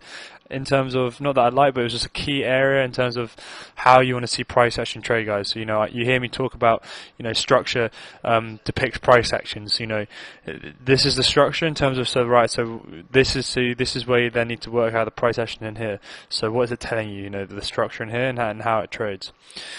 This is what I had just noted here on the right. You see a key price ladder accumulation goes on in here, and this is where, you know, you've seen the stops, and then this is the two-way trade. You see above the area, the structure that you've just seen, and how we auction in here, and how, you know, you can how you can trade out, how you can get on this long move here. And then this just down here, notice similar to, in relation to the stops candle, is this spike in volume. So I've sort of written here spiking volume as market rebalances. So you've seen the initial momentum move down. You've seen the sort of overexertion, the overcommitment, and then you see this big spike in volume as the market sort of rebalances and readjusts itself as to how it should be positioned, and, you know, people covering, people, you know, initiating new positions, and then this is where we start to work out how we're auctioning, how we're going to move away from this area. So let's get on into the ladder. Like I said, guys, it's reversal momentum type play. It's a momentum reversal in this sense, and it's an exhaustion play again. You're sort of looking for where the sellers begin to start tiring out, and when, you know, buyers step in and take control. And then for the market environment, it's predominantly high velocity, but I suppose you go from high to low velocity in terms of, you know, you have this two-way auctioning, and then it kind of dies out, and then it goes for low velocity, and then it sort of just accumulates, and then moves away, sort of thing. You have a 2 to 3 tick risk management, and your reward can be, say, 5 to 10 ticks. I mean, you're not looking for a complete entire, you know, change in trend or dynamic of the market, but you're looking to sort of, you know, you're looking to catch people when, like you say, the nature of that mood, it's overdone, and you're looking to catch people who are still committed to that blowout move.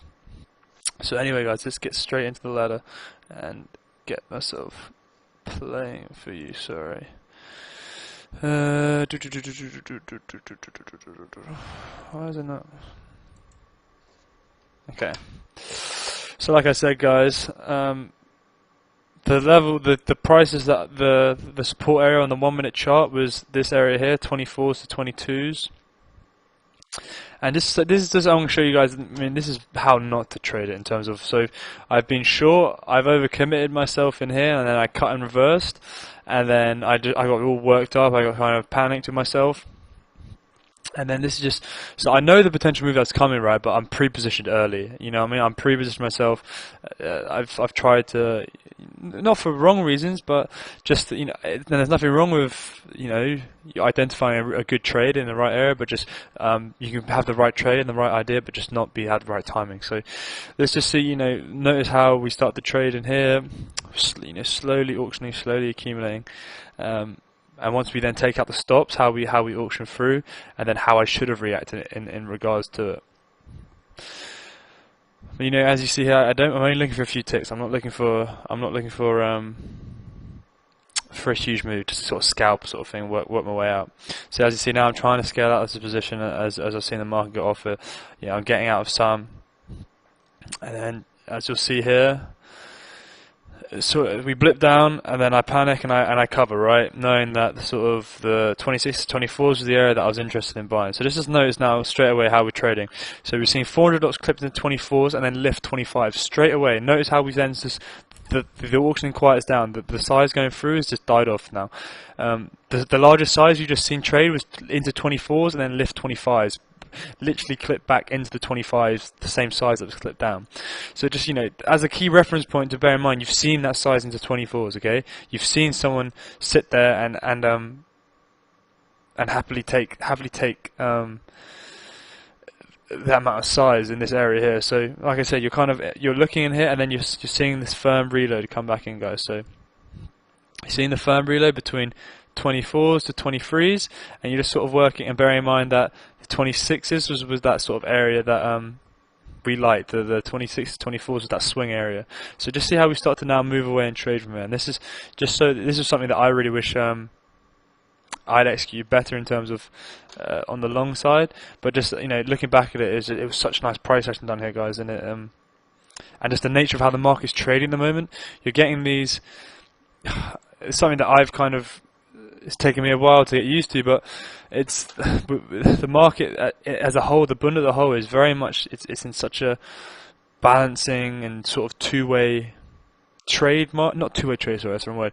It's like a two-way position market. So you'll get an initial move in the morning, whether it be to the upside or the downside.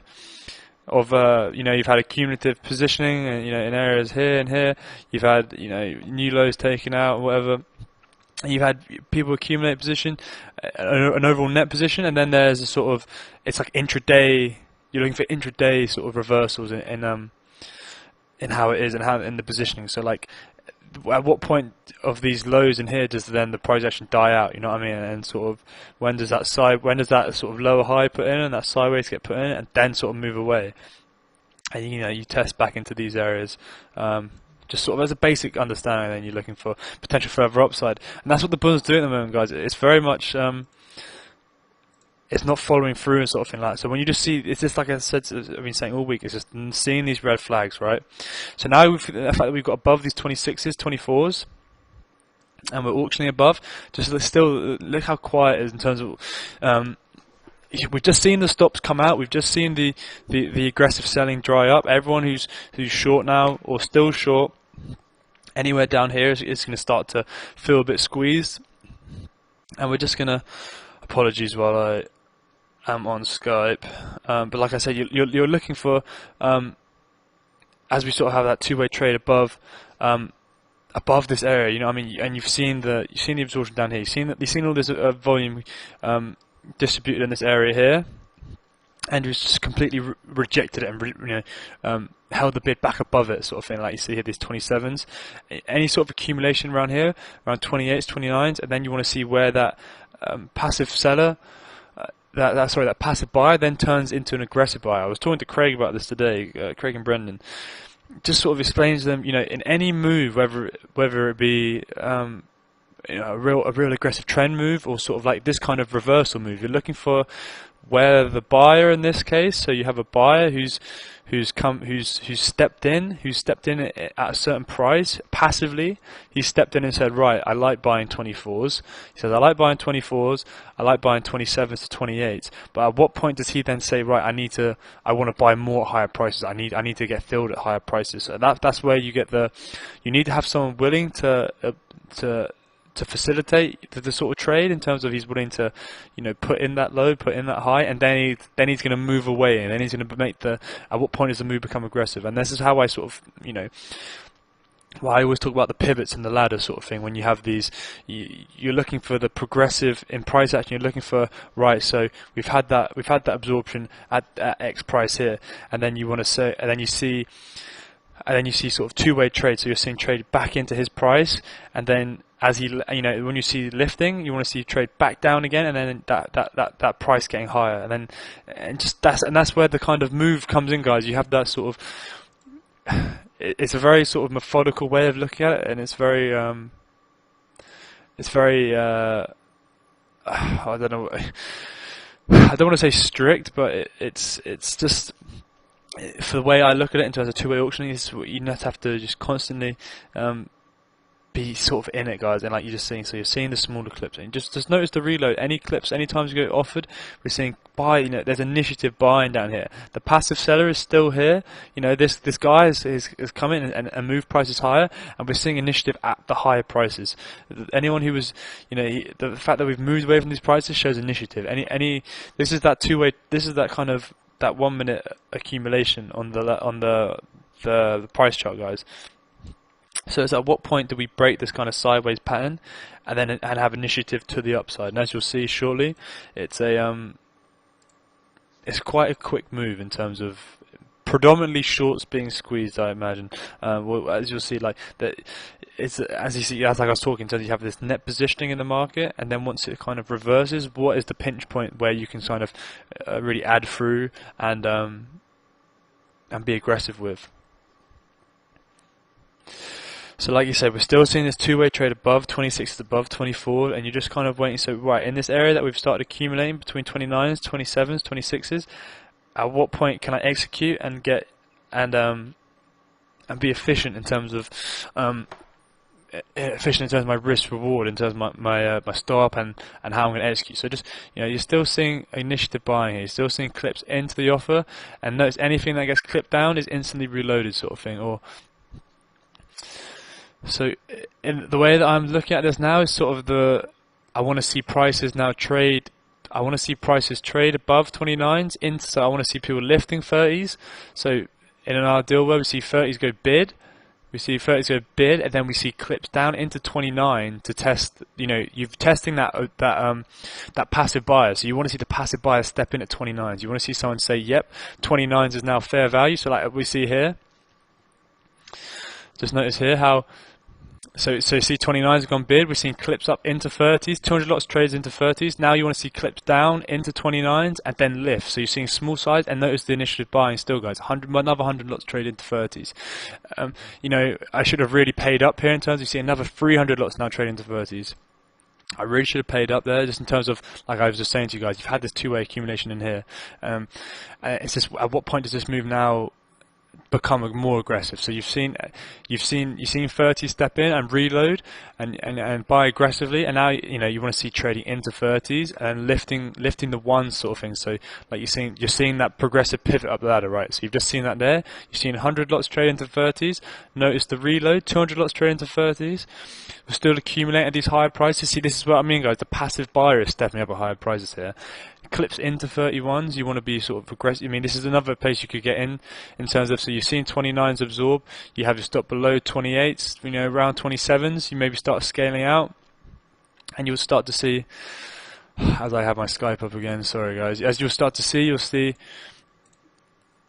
that kind of, that's what I mean, guys. So you've seen the passive buying, and then it steps up, so the initiative to passive, initiative to passive, and then that's how you get the, especially with these type of short squeeze moves or any sort of positional squeeze moves, how they usually pan out, because it's more of a liquidation of a position. Like I was saying, with these intraday positions we're having at the moment, it's intraday washout. So you're seeing each side of value getting tested and sort of reverting back into fair value.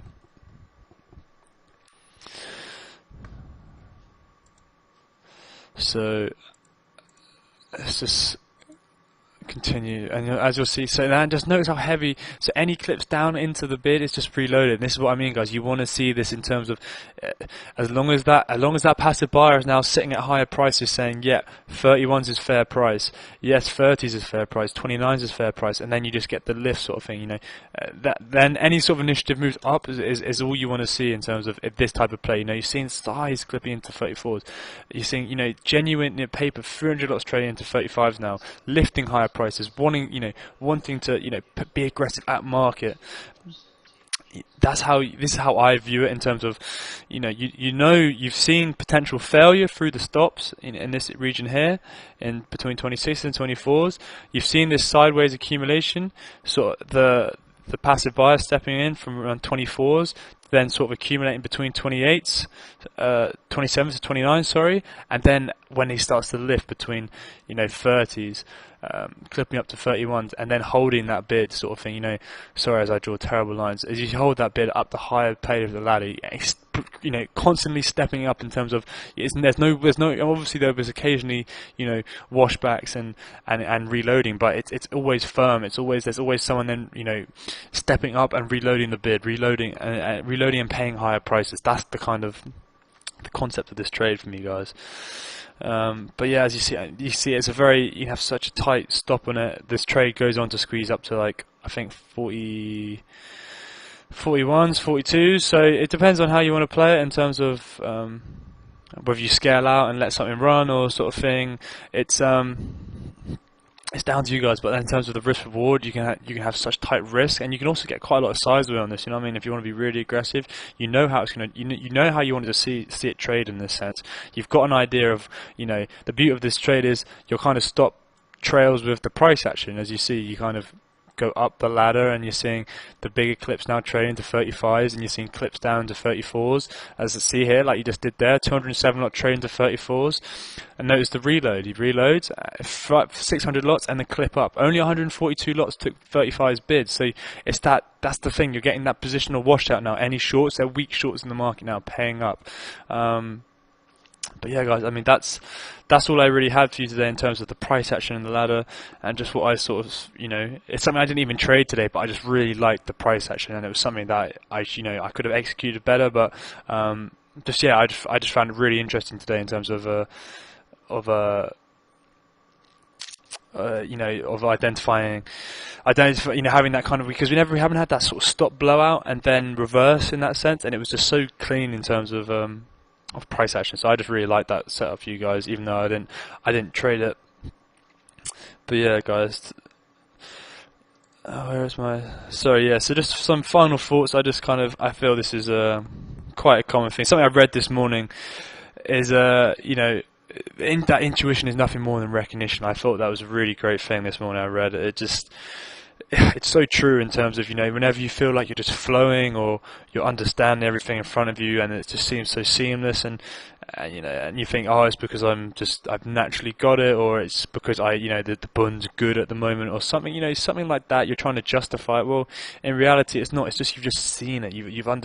It's recognition of patterns. It's recognition of price action. It's a recognition of how it should trade out, right? So you recognize, you know, the passive buyer and where he turns aggressive. So you've recognized that, and it's just you've recognized how it should trade and how it should pan out. And that's all it is, intuition, guys. Whenever you feel like you're just clicking and things are going well, that's all it is. It's just the fact you're just recognizing and accumulating, and it's accumulating all these patterns and setups in your mind. But yeah, I just thought I'd like to leave today on that. I thought it was a really cool quote that I read this morning.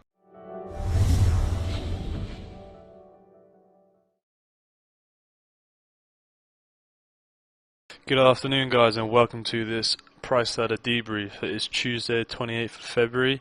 Hope you've all had a good day trading. Let's get straight on into it. Today I'm bringing you a momentum and absorption play in the Bund.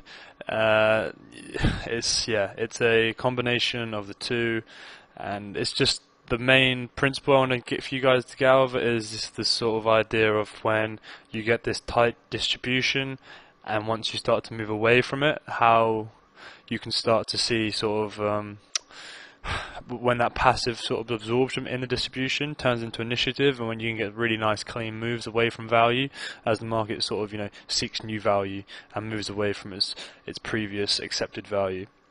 But let me just explain the charts so you guys can understand what I'm trying to explain.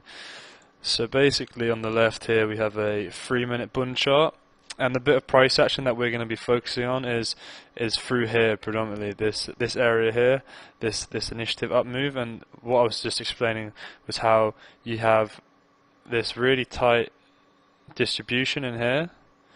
The blue is representing initial balance and how we sort of distribute around it and just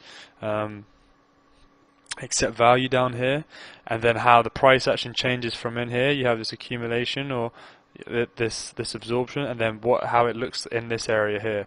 And once we start to move away from value, how we can really have a clean break and clean move. But like, just to give you the overview, on the right hand side is my daily profile, and you can see here that we had this sort of low volume cave in here on Tuesday, and Wednesday had a very tightly balanced day. We opened outside of value, traded down, couldn't find an offer any lower. We put in a buying tail, originally a buying tail, and then we started to rotate back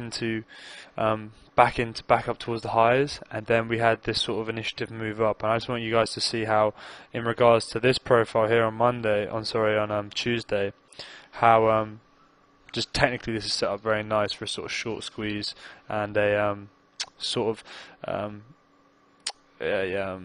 like repositioning move in the market sort of thing. So you've got this like net short move here on the Tuesday from when you had this initiative selling and accumulation here, and then the sort of when it reverses, how you can kind of take advantage of it instead of being the guy selling it the whole way, which is something you're about to see from myself. So let's get on into the ladder, guys.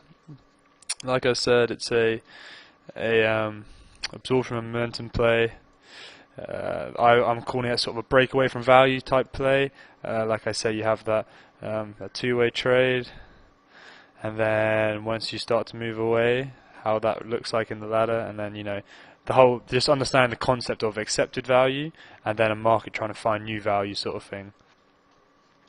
But other than that, it's a passive to initiative trend play. The market environment is sort of high to low velocity, with risk management of 3 to 5 ticks, and depending on the structure, like I just showed you guys, it can be sort of 8 to 12 ticks potential reward on the trade. But let's just get straight on into it. So as you can see here, what I want you guys to pay attention to, what I just showed you on the chart, that we had the current high is at 59s. And there was a swing high at 58. So I just wanted to see how you guys how we start to trade through here.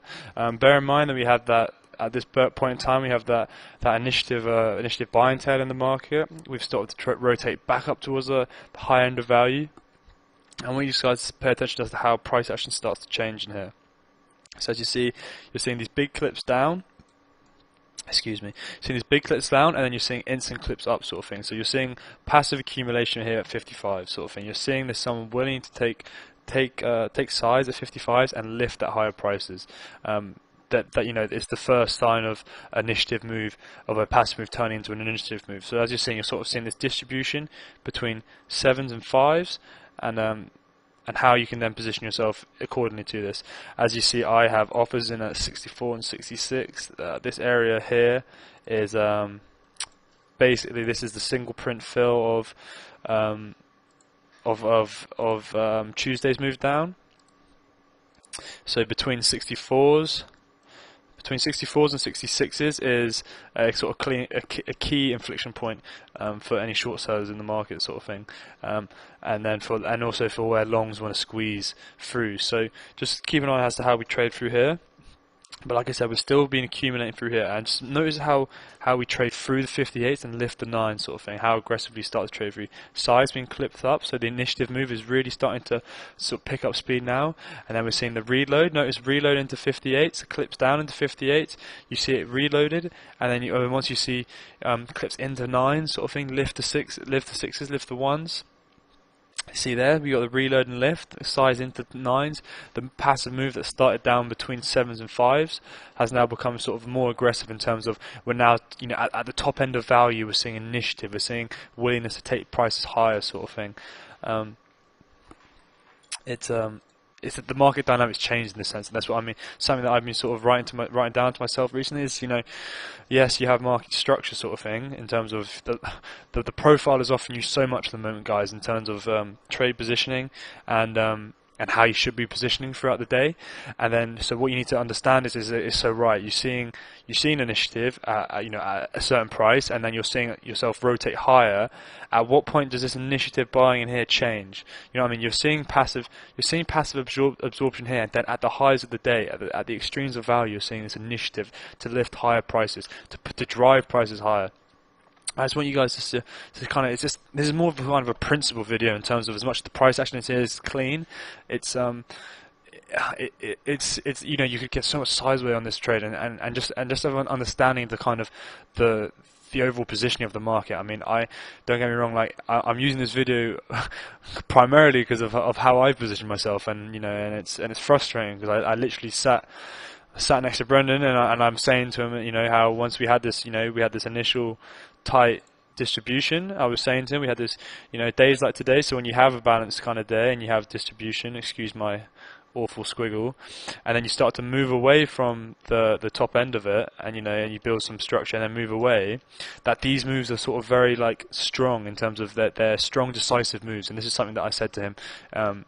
And just how I didn't execute it, and this is something that we all do as traders, and it's something that we have to understand and go over. But this is what hopefully you guys can understand and get something from this video as to we've all done it, we've all seen these sort of things, but it's just understanding.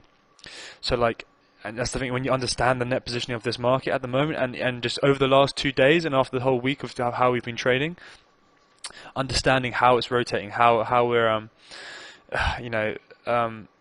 we're kind of just redistributing positions. So we're washing out one side of the market, and then repositioning, and then moving away from there, and then just doing the same, just washing out from either side to side sort of thing. And I see it now, we're washing out shorts. And just notice how, now that I've just been filled, just notice how the selling isn't aggressive. Notice how we have this diet on volume, but only really seeing aggressive buy clips sort of still go through. Any sell clips into the bid sort of reloaded. As much as there is a seller here, there is someone sort of willing to sit here at higher prices. We've just left value, guys, and then we have someone absorbing at the high of the day. 300 lots, 400 lots being absorbed at the high, the new second highest price of the day. And then any clips down, then there's no initiative below sort of. At what point does the initiative dry up for the sellers? So you're seeing some size clip into 62s. So just bear in mind, you've seen about 700 lots accumulate between 63, 62s, and just notice as to when we next trade into 2s and 3s, how we then go bid, if we do go bid sort of thing. So right, if there's clips up into 2s, does it go bid, and does it stay bid, does it reload, and does it lift the 3s, lift the 4s, and then if so, how can I get long, how can I go this move? So I got out of some at 1s, I got filled, and notice how notice the bid, we just reloaded the bid on no size, nothing really lifted 2s, anything that was at 2s just got lifted and taken bid straight away. That the passive buyer who was sitting down originally between 7s and 5s is now sitting at 2s and 3s, 62, 63s, and saying, yeah, I want your 127 lots, 278 lots, and I'm going to accumulate here now. At this kind of area, I'm going to sort of start to rotate up here, start to do putting some volume up here. 400, nearly 400 lots being absorbed again, and then any clips up into 3s, it's just a sort of a red flag as to any sort of shorts in the market, especially new shorts in here that you need to be wary of. This type of price action. But let's just keep watching as to how we trade out through here, and just remember, guys, the 4s to 6s. This whole area in here is a kind of key inflection area as to where shorts want to defend sort of thing, and if longs start to press through, you should see a sort of a flush move up sort of thing. So like you're saying, like we're saying, we're seeing just this accumulation in here sort of thing. If you want to get long in here sort of thing, you got your long freeze. You get long at 63s and then stop below 61, 60s, and you just kind of you can be quite tight with the stop. But like this is why recently I put my clip back to freeze just so. For these type of trades, you can kind of scale in and scale out in terms of, so it's almost better to have a bit more size just so you can be more flexible with the position, whereas if you're like clipping ones, it just doesn't, it's very hard to get a feel for the market. You know what I mean? You need to let it auction out the area and understand, right, so we're exhausting at the 61s, right? Okay, so we don't want to see initiative below 61s. We don't really want to see aggressive sellers step in. We don't want to see passive buying start to move away from 61s, 60s, even, potentially 59s if you really want to give the trade some room to breathe. So just notice how we're still here. We've been up here for a couple minutes now and we're just still accumulating. Any sort of sell side price action is just getting accumulated, reloaded, and clipped up. And then it's when we start to trade through the 4s, through the 5s, how we can then sort of follow through on that aggressive bid. And like I say, guys, it's just the idea of the kind of the profile is kind of king at the moment in terms of it's giving you so much information, like it does anyway in any given market. But when it's trading like how it is at the moment, and it's all about judging momentum when it's there and understanding when it's not. Like now you kind of like I'm saying, it's just prime textbook trading. How I always explain to you guys, you have the passive buyer step in at X price. You then see it. You want to see two-way trades. So you want to see it trading down into him, and then you want to see how he reacts back up into higher prices. And then so once you said, right, this higher price is now accepted, you want to see vice versa again. So you want to see two-way trade into this price and lift up, and that's when you get the staggered kind of bid sort of thing, like I said, like the steps sort of thing. And then that's the trademarks of just of a sustained kind of move, especially when you have such tight value. You're so tightly, you have all this energy kind of in here. It's coiled up like a spring, effectively. And then once you move away from here, it's just, everyone who's, it's people repositioning, people, initiating new positions in terms of, right, so actually, there's anyone who's short in here is paying up, and anyone who's actually going to now follow the kind of, the price discovery move in terms of price discovery to new value is now getting involved sort of thing. And this is the cleanest area to get involved as well, especially when it's so tight, guys, especially when it's so balanced. Once it does move away, it's usually a sustained move. And the thing is, like I've written down to myself today is, you want to be with that move until you're proven. Like, don't get me wrong in terms of the profile, right? So you've got this kind of, when this first would have looked like, so you would have had your profile, and then you would have had, so you've got your profile, and then, so you would have had this big kind of move up, right, single prints all the way up here, okay, and then we start printing the new print in 8 minutes, and in terms of market profile theory, yeah, sure, you've got value so accepted down here, and you're expecting a rotation lower. I mean, in theory, that's a great trade, and and like how I work, I'm being tough on myself in this moment because because I've seen this move play out today, and the price action that I've liked so much, and it was such a clean move. But when does okay, so right, yes, we have this initiative move and values is set down here, right? But okay, so what happens, once we start to build structure up here, so what point does when does the momentum die out? Like I say, it's all about judging when there is momentum. So in this move up, so on the actual initial up move, there is momentum, there is that kind of staggered bid. You have that staggered bid on the way up. So, and then at what point does that stop, right?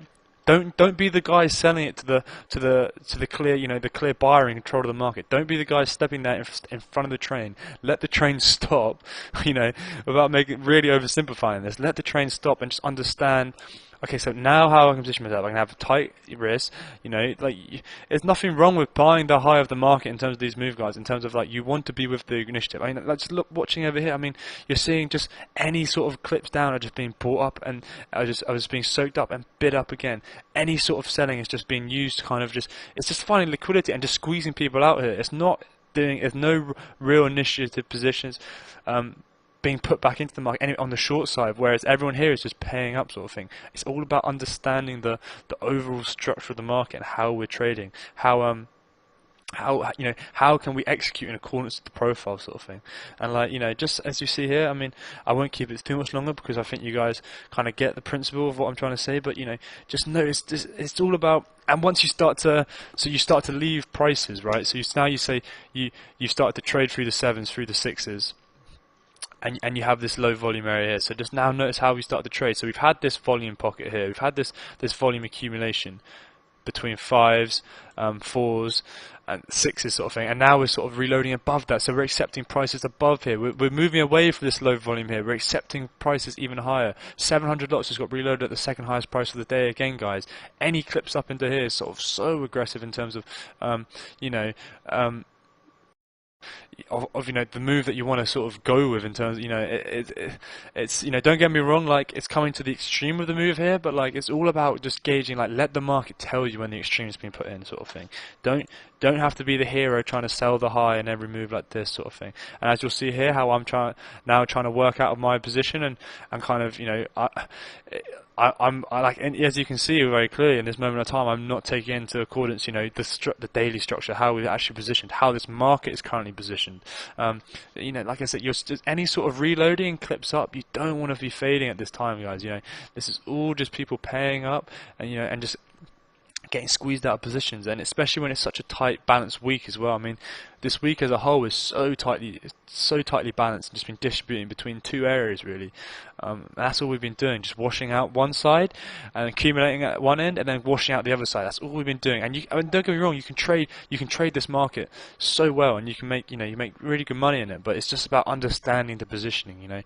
Do you want to be sort of sitting in this trade and taking all this pain like I'm doing right now for minimal reward, or do you want to be the guy saying, right, so you've been getting long in here sort of thing, and you've kind of been adding the whole way up, and then let the market tell you, right, I'm now done here sort of thing.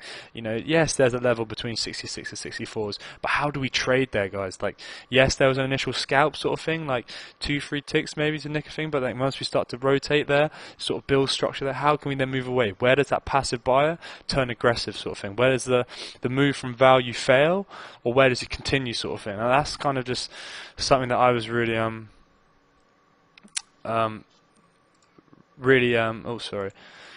really focused on today, and it was just it was just something that I felt was really clean in execution, and you could have done you could have really got a lot of size away on this trade, this move. But I mean, I hope that you find that, guys, helpful. For my final thoughts today, I don't know, like I said, there's no right trade in this kind of, there's no, this job is different than anything else in terms of, like, you can, like in that trade there, you were seeing me execute one way, but and you can still make money off that trading that type of way, and there's nothing to say. There's no wrong, what I'm trying to get at, there's no wrong trade in this job sort of thing. There's no, as long as you print green at the end of the day, there is nothing wrong. So like, when all you can do is just take the trades that make sense.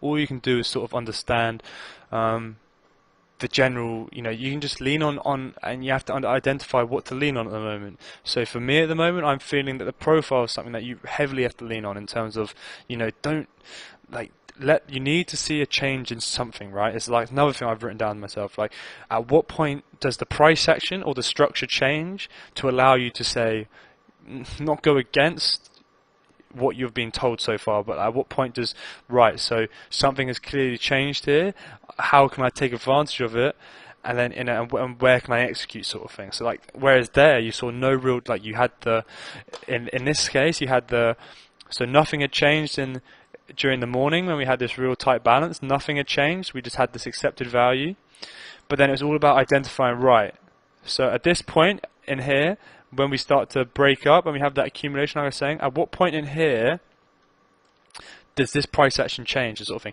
You've got this kind of, this is like a sort of, you had this initial buying tail in the morning, value accepted in here, we distributed in here. At what point does it change in here? Like, yes, I mean, like, because this is something I'm really struggling, not really struggling, but like, it's still trying to get my head around in terms of a learning curve, guys. Like, because it makes sense to trade, you know what I mean? But it's just understanding. Like I say, there's one thing to pick a level and understand how it should trade from that level, but then it's another thing to actually say, right, we're actually seeing two-way sort of accumulation. There's the passive buyer who was stepping in down in here at the extremes of value is now stepping in at higher prices, and then he's lifting, sort of thing. Like, that is how, you know, you kind of take the trading to the next level in terms of, you know, there's, you know, you have the clear daily structure, you had that clear sort of that volume cove, that low volume code to be filled out. And, you know, once you start to trade back into this value area of the day, just in terms of a profile, like, it was so clean. It was, you had that really balanced day. I mean, I'm just drawing this from really roughly, just in terms of, you know, just so you, to actually kind of really sort of drill it in, and then you have that on the Thursday. And we had that test down into value, and we couldn't kind of drive lower. We had the accumulation sort of thing, the build up of pattern, and then once you just, this is just all sort of, you know, there's this 100, you know, it's all positioning, guys. It's just being washed out. Like I say, you had this selling tail on this day, so you had the short side accumulation.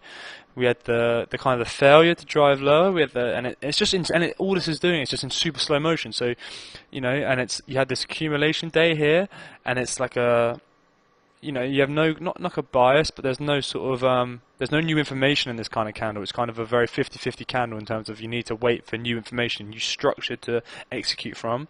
You then have this kind of day, so you have this new structure where you start to accumulate in here, just underneath the high.